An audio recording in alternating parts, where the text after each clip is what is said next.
शब्द रूप में विराजमान परम पूज्य स्वामी जी महाराज, परम श्रद्धेय पूज्य महाराज जी के चरणों में कोटि कोटि नमन प्रणाम करते हुए गुरु महाराज के इस पावन जन्म भूमि पर उपस्थित सभी सत्संगी धर्म प्रेमी भाई बहनों को, सभी जिम्मेदार सेवादार प्रेमियों को सादर जय जय। परमार्थी प्रेमी भाई बहनों, गुरु महाराज की असीम दया कृपा से हम सब लोग इस परमार्थ के रास्ते पर निरंतर चलने का प्रयास करते जा रहे हैं। हम सब लोग परमार्थ के रास्ते पर अबोध बालक के समान हैं। जैसे अपने घर परिवार में एक छोटा सा बच्चा चलने फिरने लायक नहीं रहता, फिर भी माता पिता हाथ पकड़ करके बच्चे को चलाने की कोशिश करते हैं। ठीक उसी तरह से हम सब लोग परमार्थ के काबिल नहीं हैं, हम सब लोग भक्ति के काबिल नहीं हैं, लेकिन गुरु महाराज ने हम लोगों को भक्ति के लाइन पर ज़बरदस्ती खड़ा किया है। अगर हम लोग भक्ति के राह पर खड़े रहेंगे, गुरु महाराज के वचनों का सहारा लेकर अगर हम लोग इस रास्ते पर चलते रहेंगे, तो निश्चित ही एक न एक दिन हम सब लोग अपने सच्चे देश सच्चे वतन पहुंच जाएंगे। जब महात्मा इस धरती पर आते हैं, महात्मा हम जीवों को सत्संग सुनाकर हम जीवों का विश्वास पक्का करना चाहते हैं। अगर जीव का विश्वास सद्गुरु के प्रति पक्का हो जाता है कि सद्गुरु सर्व समर्थ होते हैं, वो जो चाहे कर सकते हैं, ऐसा भाव जब जीव के अंदर बन जाता है, विश्वास हो जाता है, ऐसे जीवों का काम बन जाता है। लेकिन सत्संगी प्रेमी भाई बहनों, देखिए हम सब लोग अपने गुरु महाराज के ऊपर उनके वचनों पर शायद पूरा भरोसा विश्वास नहीं कर पाते। अगर हम लोग गुरु महाराज के वचन पर भरोसा विश्वास करते तो स्वामी जी महाराज सत्संग में एक बात हम लोगों को बराबर बताया करते थे कि बच्चे, आप 24 घंटे में 22 घंटे दुनिया का काम करना अपने शरीर के लिए, बाल बच्चों के लिए, लेकिन 2 घंटे का समय निकालकर 1 घंटा सुबह और 1 घंटा शाम इसी मनुष्य मंदिर में बैठ करके आप उस मालिक का सच्चा भजन करना। अगर हम लोग वचन पर विश्वास रखें तो निश्चित ही हम लोग 1 घंटा सुबह शाम गुरु महाराज के वचनों के अनुसार बैठने का प्रयास करते। लेकिन मन हम लोगों को धोखा कहाँ देता है। जैसे हम लोग अपने घर परिवार में रहते हैं, अब कोई दुकान का काम कर लिया, कोई मजदूरी करता, नौकरी पेशा करता, कोई कहीं प्राइवेट धंधा करता है। अब मान लीजिए कोई मजदूरी भी कर रहा, मजदूरी करने गए, अब वहाँ समय भी हो गया, फिर भी अगर कहीं ऐसा लगा कि भाई हम थोड़ा 1 घंटा और कर लेंगे तो हमको थोड़ा ज़्यादा रुपया मिल जाएगा। इसी तरह से जब हम आप दुकान का काम करते हैं, अगर दुकान 8 बजे बंद करनी है, मन कहता है 1 घंटा दुकान और खोल के रखेंगे तो कुछ और ग्राहक आ जाएंगे, कुछ और फ़ायदा हो जाएगा। यानी हम लोग गुरु महाराज के वचनों पर विश्वास पूरा नहीं कर पाते। अगर पूरा विश्वास करें तो सुमिरन, ध्यान, भजन के लिए हम लोग समय ज़रूर निकाल लिया करेंगे।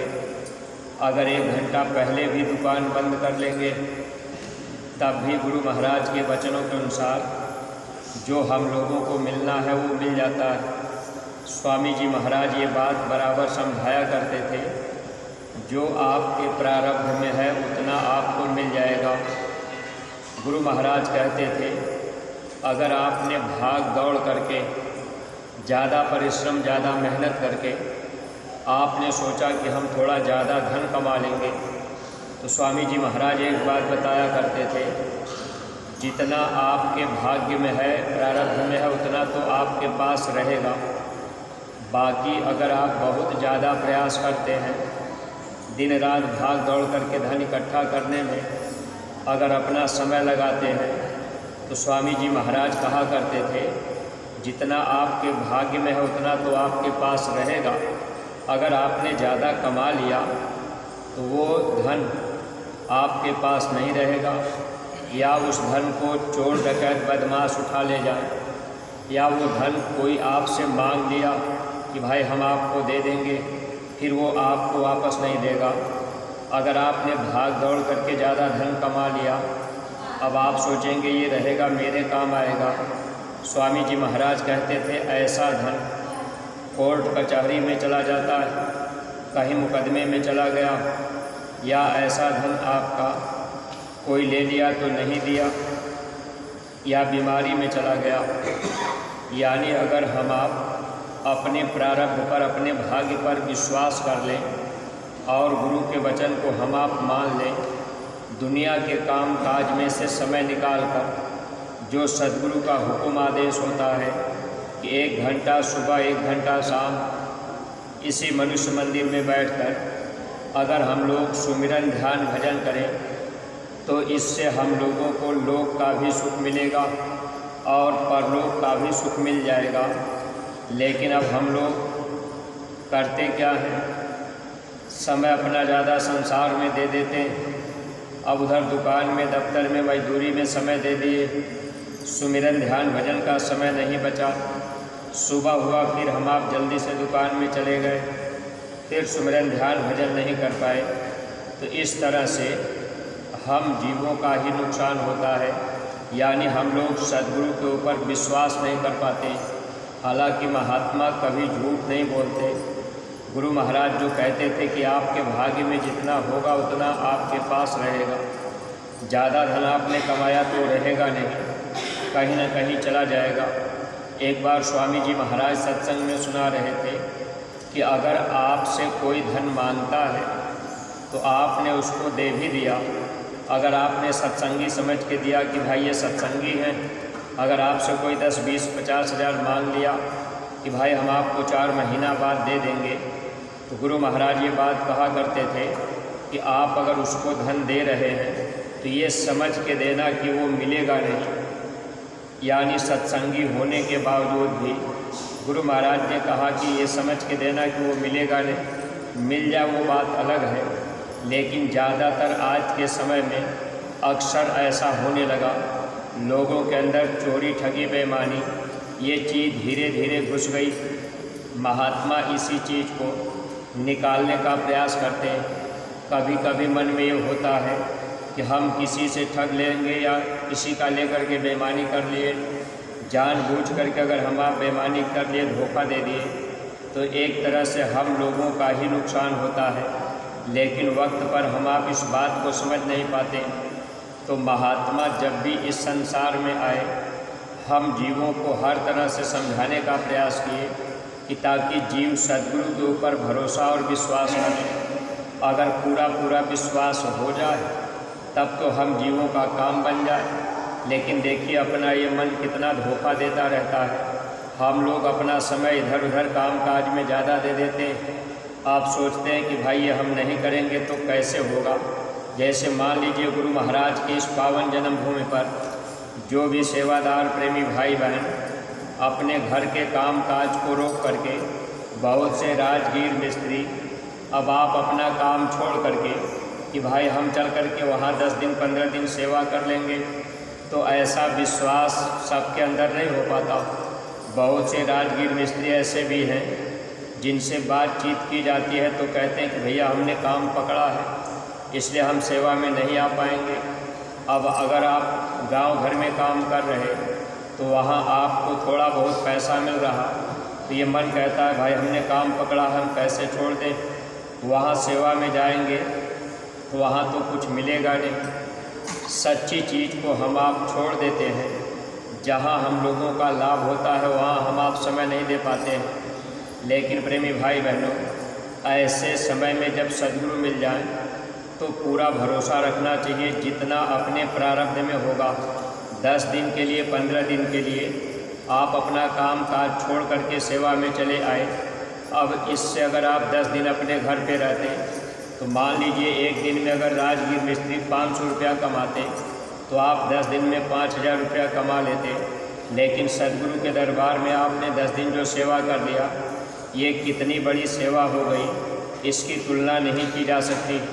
अब वो 5000 रुपया माने कुछ भी नहीं, लेकिन गुरु आदेश में जो आपने समय दे दिया, जो सेवा आपने कर लिया, इससे आपका दोनों तरह का लाभ होता है। पहला फ़ायदा तो ये होता है कि अगर इस तन से हम आप सेवा सद्गुरु के दरबार में करते हैं तो शरीर में जो बीमारी होती है, इन बीमारियों में भी थोड़ा बहुत लाभ मिलता है। अब ये है कि हम आप ये चाहें कि भाई हम सेवा में आए और हमारी पूरी बीमारी ही ठीक हो जाए, तो ऐसा नहीं होता। स्वामी जी महाराज कभी कभी सुनाया करते थे कि अगर बच्चे मैं सबकी बीमारी एक बार में दूर कर दूं तो दोबारा मेरे पास कोई लौट के नहीं आएगा। गुरु महाराज कहते थे जो लोग मेरे पास आते हैं उनको 4 आना बीमारियों में लाभ जरूर मिलता है। यानी लाभ तो सबको मिलता है, लेकिन सत्संगी प्रेमी भाई बहनों, अब हम आप अगर यहाँ आए भी ये सोचें कि चलो भाई हमारी बीमारी ही दूर हो जाए, तो ये बीमारी तो संसार में जब तक हम आप रहेंगे, जन्मेंगे, मरेंगे, तब तक लगी रहेगी। लेकिन गुरु महाराज जिस बीमारी को दूर करने का इंतज़ाम किए हैं, अगर हम लोग इसी तरह से सेवा का भाव बनाकर जब आदेश हो हम आप सेवा करते रहेंगे, तो गुरु महाराज जन्म मरण की बीमारी, जो जन्मना और मरना, ये हम लोगों को एक बीमारी लगी है, इस बीमारी से गुरु महाराज बचा लेंगे। हम लोग हमेशा हमेशा के लिए सुखी और आज़ाद हो जाएंगे।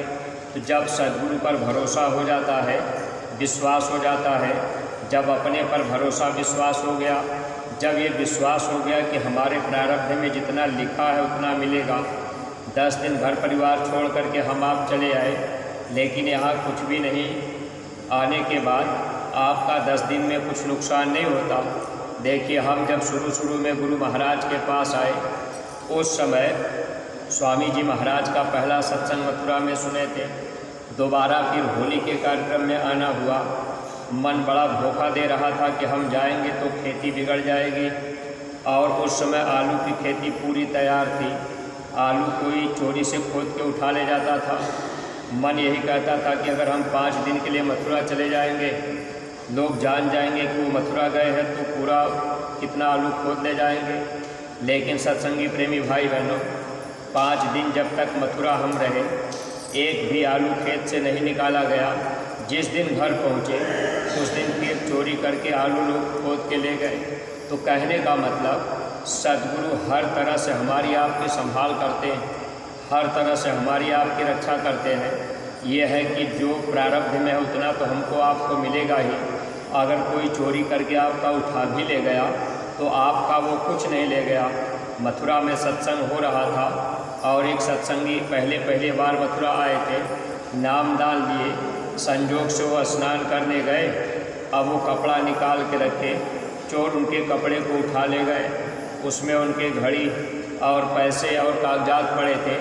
अब वो बेचारे बड़े परेशान हुए कि भाई ये हमारा तो कपड़ा ही चोरी हो गया, पैसा चोरी हो गया। स्वामी जी महाराज सत्संग सुना रहे थे। सत्संग सुनाते सुनाते गुरु महाराज ने सत्संग में कहा, अरे बच्चा, कभी तुमने उनका लिया था, वो तुम्हारा ले गया। तो कहने का मतलब ये है कि महात्मा जो भी करते हैं या गुरु की मौज और दया से जो भी होता है, उसमें हम लोगों को हमेशा खुश रहना चाहिए। कभी अपना मन गुरु के प्रति कमज़ोर नहीं करना चाहिए, कभी अभाव नहीं आना चाहिए। प्रारब्ध में जो लिखा है वो होगा, वो उतना हमको आपको मिलता जाएगा। इसलिए सत्संगी प्रेमी भाई बहनों, जब हम आप अपने प्रारब्ध पर भरोसा कर लेंगे, तो जो भी आदेश मिलता है उस आदेश का हम आप पालन करने लगेंगे। जैसे गांव गोद लेने का आदेश हुआ, अब हम आप ये सोचते हैं कि भाई गांव गोद ले लेंगे तो गांव में जाना पड़ेगा, प्रचार करना पड़ेगा, समय देना पड़ेगा। अगर हम आप 1 घंटा 2 घंटा जिस गांव को गोद लिए उस गांव में समय देने लगे तो उससे हम लोगों का नुकसान नहीं होगा। अब हम आप सोचेंगे खेती बाड़ी बिगड़ जाएगी, 1 घंटा दुकान बाद में खोलेंगे, लेकिन 1 घंटा गांव में प्रचार कर दिए, जिस गांव को गोद लिए हैं, तो ये नहीं कि दुकान में बिक्री कम होगी, यानी जितना अपने प्रारब्ध में उतना मिल जाएगा। लेकिन हम आप विश्वास नहीं कर पाते। मन कह देता है कि भाई हम प्रचार में जाएंगे 2 घंटा, हमारी दुकान खोलने में देर हो जाएगी, फिर ग्राहक वापस लौट जाएंगे। ऐसे ही खेती बाड़ी के काम काज में कि भाई हम 2 घंटा प्रचार में चले जाएंगे, 2 घंटा खेती में जाएंगे तो अपना काम करेंगे। जबकि प्रेमी भाई बहनों, अगर हम आप 2 घंटा उधर जा कर के सेवा कर दिए, 2 घंटा खेती में कम भी काम आप करेंगे, तब भी काम आपका लगभग उतना ही होगा, कम नहीं होगा। ये चीज़ हम आप जब सद्गुरु पर पूरा भरोसा विश्वास कर लेंगे, धीरे धीरे आपको अनुभव होने भी लगेगा कि वास्तव में हमारा कम समय में ज़्यादा काम हुआ। यानी गुरु की सेवा आप करने आए, अब जब आप लौट के जाएंगे, अब बहुत से जैसे राजगीर में स्त्री प्रेमी भाई बहन मन हो रहा कि भाई अब खेती बाड़ी का काम, धान लगाना, पड़ोसी का धान आगे लग गया, अब आपका 10 दिन पीछे लगेगा, लेकिन निश्चित है कि आपका कम नहीं होगा, उसका भले कम हो जाए। इस तरह का भरोसा विश्वास जब सद्गुरु पर हो जाता है, सद्गुरु दया देते रहते हैं। लेकिन सत्संगी प्रेमी भाई बहनों, ये मन हम लोगों का विरोधी और बैरी, ये परमार्थ का दुश्मन है। मन जल्दी बात मानता नहीं, अपने प्रारब्ध पर जल्दी भरोसा नहीं हो पाता। सद्गुरु इस संसार में देने के लिए आते हैं, लेने के लिए नहीं आते। वो हर तरह से हमको आपको देते हैं, लोक का भी सुख देते हैं और परलोक का भी सुख देते हैं, लेकिन हम आप विश्वास नहीं कर पाते। एक बार एक महात्मा जी सत्संग सुना रहे थे। सत्संग में महात्मा जी सुनाते सुनाते बताने लगे कि जिसके प्रारब्ध में जो लिखा होता है वो मिलता है। एक आदमी बीच में तुरंत खड़ा हो गया, कहने लगा, महाराज आप कह रहे जो प्रारब्ध में लिखा है वो मिल जाता है, इस बात को मैं नहीं मानता, आपकी बात झूठी हो जाएगी। महात्मा जी कहने लगे, बच्चा मेरे एक भी वचन झूठे नहीं होंगे, महात्मा कभी झूठ नहीं बोलते। महात्मा जी ने कहा कि जो प्रारब्ध में लिखा है वो मिलता है। आदमी पूछा, महाराज आज शाम को मेरे भाग्य में, मेरे प्रारब्ध में भोजन लिखा है कि नहीं, हम खाना खाएंगे कि नहीं? महात्मा जी ने कहा, लिखा तो है लेकिन देर अबेर हो सकती है।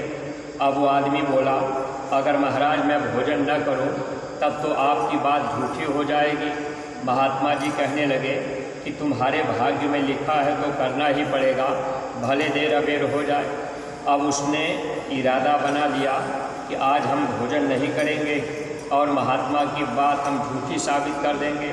शाम को जब रात में अपने घर पे पहुंचा, घर पे जा कर के सो गया। अब उनकी पत्नी उनसे कहने लगी कि थोड़ा खाना खा लीजिए। अब वो बोले कि आज मैं भोजन नहीं करूंगा। बच्चा भी कहने लगा, पिताजी थोड़ा आप खा लीजिए। वो कहने लगे, बच्चे आज भूख नहीं है, आज हम भोजन नहीं करेंगे। संयोग की बात ये थी, त्यौहार का दिन था। अब जिस घर में त्यौहार के दिन पूड़ी पकवान बनता है, तो अगर घर में कोई नहीं खाता है, लोग सोचते हैं भाई कहीं नाराज़ है। अब पत्नी भी और बच्चा भी दोनों काफ़ी जोर देने लगे, पिताजी थोड़ा खा लीजिए। लेकिन वो तो महात्मा की बात झूठी साबित करने के लिए उन्होंने कहा, हम भोजन आज नहीं करेंगे, भूख नहीं है। बच्चे ने अपनी माँ से कहा कि माँ, हम पिताजी का पैर हाथ पकड़ते हैं और तुम इनके मुंह में ज़बरदस्ती भोजन डाल देना। जब बच्चा हाथ पकड़ लिया, पैर पकड़ लिया अपने पिता का, और माँ उनके मुंह में जब भोजन डालने लगी, तब उनको ये हुआ कि ये तो महात्मा की बात सही हो जाएगी। वो झटका दे कर के घर से बाहर हो गए, यानी वहाँ से निकल गए। अब वो पत्नी बेचारी, वो भी कुछ नहीं कर पाई, बच्चा भी कुछ नहीं कर पाया। अब वो निकल गए बाहर, गांव के बाहर एक बगीचे में जाके छिप गए कि आज हम भोजन नहीं करेंगे, महात्मा की बात झूठी साबित कर देंगे। जब धीरे धीरे रात हुई, अब उनको भूख भी लग रही थी। संजोग से उस बगीचे में त्यौहार का दिन था। एक पेड़ के पास, जैसे गांव भर में देवी देवता की पूजा पाठ पेड़ के पास लोग जाके पूजा पाठ करते, हलवा पूड़ी चढ़ाते, वैसे ही अब गांव के लोग तो ये रीति रिवाज में फंसे रहते हैं। लेकिन सत्संगी प्रेमी भाई बहनों, हमको आपको जब गुरु मिल गए तो अब इस बाहरी क्रियाओं में फंसने की ज़रूरत नहीं है। गुरु महाराज ने जो रास्ता बताया उसी रास्ते पर अगर हम आप चलेंगे तो अपना परमार्थ बनता जाएगा। रात में जब उस व्यक्ति को भूख लगी, उनका मन कहता था कि कुछ हम खा लें। एक पेड़ के नीचे कुछ भोजन चढ़ाया गया था। अब वो त्यौहार का दिन था, कभी मन कहता खा लें, कभी कहता नहीं खाएंगे, महात्मा की बात सच हो जाएगी। ऐसे उथल पुथल में समय बीतता गया। अब जब रात ज़्यादा हुई तो संजोग से चोर चोरी करके, गांव से चोरी करके लौट रहे थे। उसी बगीचे में पहुँचे, बगीचा घना था।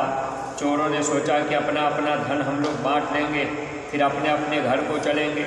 जब चोर धन का बंटवारा करने लगे, धन का बंटवारा करने के बाद एक चोर ने कहा कि भाई भूख लगी है, इस बगीचे में लगता है कहीं हलवा पूड़ी की सुगंध आ रही, कहीं भोजन लगता है कि चढ़ाया गया रखा गया। अब चोर घूम करके खोजने लगे। अब एक पेड़ के नीचे वो भोजन भी मिल गया, हलवा पूड़ी चढ़ाया गया था। दूसरे चोर ने कहा कि देखो, ये जो हलवा पूड़ी चढ़ाया गया है, कोई ऐसा व्यक्ति इसमें ऐसा न किया हो, इसमें जहर मिला दिया हो सकता है वो जहर मिलाकर ये भोजन रखा हो कि चोर खा लेंगे, वो मर जाएंगे तो धन हम ले जाएंगे। तो दूसरे ने कहा चलो अच्छा उसको खोजते। अब वो बगीचे में खोजने लगे तो संजोग से वो प्रेमी जो कहे कि महात्मा की बात हम झूठी साबित करेंगे, एक पेड़ के नीचे बैठे छिपे रहे, मिल गए। अब चोर ने कहा ये बताओ, वो पेड़ के पास जो भोजन रखा है उसमें तूने जहर मिलाया है? अब वो बोले कि मैंने तो कुछ नहीं किया। चोर ने कहा चलो उसको खाओ। अब वो बोले कि नहीं हम खाएंगे नहीं। दूसरा चोर ज़बरदस्ती किया कि नहीं खाना पड़ेगा।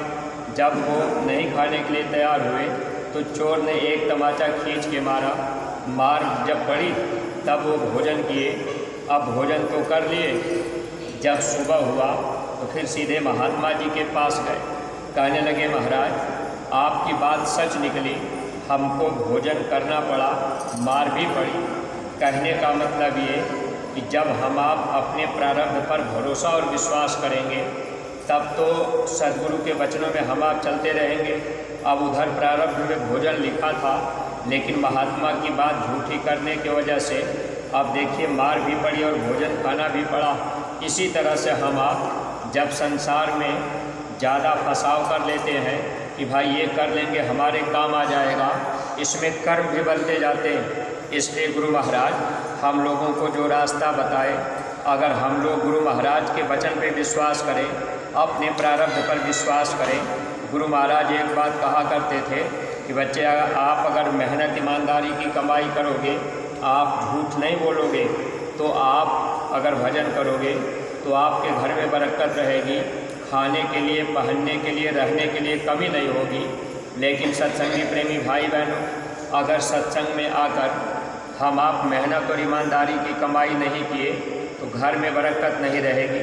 और अगर हम आप झूठ बोल रहे, सत्संग में आने के बाद भी अगर हम आप झूठ का सहारा लेते हैं, कभी भी हम आप परमार्थ कमा नहीं सकते, भक्ति बन नहीं सकती। इसलिए हर बातों का ध्यान अगर हम आप रखेंगे, मेहनत और ईमानदारी ये मनुष्य का गहना है। जब इस गहने को हम आप पहन लेंगे तभी उस मालिक के पास हम आप जा पाएंगे। जैसे इस संसार में एक बच्ची की शादी हो जाती है, जब वो अपने सांसारिक पति के पास जाती है तो सोने के गहने से उसको सजाया जाता है, अच्छे कपड़े पहनाए जाते हैं, गहना पहना करके बच्ची को पति के पास भेजा जाता है। ठीक उसी तरह से ये जीवात्मा उस परमात्मा के पास कब जाएगी? जब हम आप मेहनत और ईमानदारी इस गहने को पहन लेंगे। जब ये गहना हम आप धारण कर लेंगे तो ये दो चीज़ें हमको आपको संसार में भी लाभ देंगी और परमार्थ में भी लाभ मिलेगा। इसलिए मेहनत हम आप खेती में, दुकान में, दफ्तर में करें और ईमानदारी भी अगर हम आप रखेंगे तब तो हम आप दया दुआ पाते रहेंगे। अगर मान लीजिए हम आप सत्संगी बन गए मेहनत ईमानदारी से कमाई नहीं किए, इधर उधर से हम आप चाहें कि चलो भाई हम किसी का ले लें या किसी का ले लिए तो फिर दिए नहीं, फिर इसके बाद भी अगर हम आप सत्संग में आ गए, अब बात बात में झूठ बोल दिए, मान लीजिए किसी से पैसा लिए और जब देने की बारी आई तो हम आप कह दिए भाई हमको आपने तो दिया ही नहीं, तो पहली बात तो उधर एक धोखा हुआ, ईमानदारी ख़त्म हो गई। और दूसरी चीज़ ये हुआ कि हम आप झूठ भी बोल दिए। स्वामी जी महाराज कहते थे कि आप दिन भर सेवा करें, आप खूब सुमिरन ध्यान भजन करें, अगर एक बार आपने झूठ बोल दिया तो आपका दिन भर का परमार्थ खत्म हो गया, आपकी कमाई खत्म हो गई। इसलिए सत्संगी प्रेमी भाई बहनों, देखिए हम लोग गुरु महाराज के एक एक वचन अगर अपने जीवन में अमल करेंगे, उतारेंगे और हमेशा सावधानी रखेंगे, हमेशा हम आप बचते रहेंगे, तब तो कुछ हम आप परमार्थ कमा लेंगे। नहीं तो ये मन है अब कहीं स्वार्थ में आकर के झूठ भी बुलवा देता है, अब ये मन कहीं धोखा भी दे देता है, ये मन कहीं बेईमानी भी कर लेता है। ये मन का ही काम है। मन तो चाहता है कि जीव का परमार्थ न बने। हम आप सेवा भी करते हैं, सेवा भी देते हैं, गुरु दरबार में आते जाते भी हैं, शाकाहार का प्रचार भी करते हैं, लेकिन प्रेमी भाई बहनों, ये मन हम लोगों का परमार्थ ख़त्म करता रहता है। हम लोग जल्दी ध्यान नहीं दे पाते। अब कहीं हम आप बात बात में झूठ बोल दिए, कहीं हम आप किसी का ले लिए और फिर हम आप उसको नहीं दिए, धोखा दे दिए, बेईमानी कर लिए, तो ये सब चीज़ें हमेशा अपना नुकसान करती है। हम आप इस संसार में आए, सौभाग्य रहा कि गुरु महाराज मिल गए, हम लोगों को निज घर ले जाने का। गुरु महाराज ने वादा तो किया ही है, लेकिन स्वामी जी महाराज ने ये कहा है, क्या बच्चा अगर तुम मेरी बात मानोगे तो 4 जन्म की भक्ति मैं एक ही जन्म में पूरी करा दूंगा। इसलिए सत्संगी प्रेमी भाई बहनों, गुरु महाराज के एक एक वचन जब हम लोग अपने जीवन में अमल करेंगे, तब तो हम आप इसी जन्म में अपने निज घर जाने के काबिल बन जाएंगे। इसलिए गांव गोद ले करके, गांव में जा करके हम आप धर्म का प्रचार करते रहें, लेकिन प्रचार करने के पहले थोड़ा अपने को भी देखना पड़ेगा। अब मान लीजिए हम आप गांव में गए, शाकाहार का प्रचार करने, लोगों को समझाने गए, अब दुनिया के लोग कोई शराब पी रहे, अब कोई मांस खा रहा, कोई अंडा खा रहा, अब हम आप किसी मांसाहारी आदमी को, किसी शराबी आदमी को या किसी ऐसे व्यक्ति को हम आप कहेंगे कि भाई आप मथुरा चलिए, आप मांस और शराब छोड़ दीजिए। कोई कहेगा कि भाई हम शराब छोड़ना चाहते लेकिन छूट नहीं रही। अगर आप कहेंगे कि आप एक बार मथुरा चलिए, छूट जाएगा, अगर अगला आदमी तुरंत जवाब दे देगा, कहेगा कि भाई आप कितने साल से मथुरा जा रहे हैं। अब आप कहेंगे कि भाई हम तो 20 साल हो गया, 20 साल मथुरा हमको आते जाते हो गया। अगर अगला आदमी कह दे कि भाई आप हमको समझा रहे कि मथुरा चलो शराब छूट जाएगी, अब आप 20 साल से मथुरा जा रहे तो आप अभी गुटखा नहीं छोड़ पाए, अभी आप बीड़ी नहीं छोड़ पाए, आप सिगरेट नहीं छोड़ पाए, तो क्या हमारी आपकी बातों का उनके ऊपर असर होगा? इसलिए प्रेमी भाई बहनों, थोड़ा अपने को भी, हम लोगों को भी अपने आप को बदलने की ज़रूरत है, थोड़ा मन को समझाने की ज़रूरत है। जब हम आप मन को समझाएंगे तभी हम आप कुछ लाभ पाएंगे। वैसे ये मन इसी तरह से धीरे धीरे समय बिता देगा, सांसों की पूंजी खत्म होगी, फिर इस शरीर से हमको आपको निकाल दिया जाएगा। धर्मराज के दरबार में जब पेशी होगी, वहाँ गुरु महाराज भी रहेंगे। काल भगवान कहेंगे ये जीव तो आपकी बात माना ही नहीं। तो जब हम आप गुरु की बात नहीं मानेंगे तो फिर छुटकारा कैसे होगा? इसलिए प्रेमी भाई बहनों, ये भक्ति का रास्ता है। हालांकि हम आप भक्ति करने के काबिल नहीं हैं, फिर भी गुरु महाराज ने भक्ति के लाइन में खड़ा किया है। थोड़ा अपने विचारों को, अपने मन को समझाकर गुरु महाराज के वचनों का हम आप पालन करें, ताकि लोक और परलोक दोनों हम लोगों का बन जाए, ये जन्म जीवन सार्थक हो जाए। इन्हीं शब्दों के साथ हम अपनी वाणी को यहीं पर विराम दे रहे। अगर कोई बात अटपटी लग गई हो तो आप लोग अपना छोटा भाई समझकर हमको क्षमा कीजिएगा। सब लोग प्रेम के साथ मालिक के पावन नाम का उच्चारण करेंगे। जय गुरुदेव।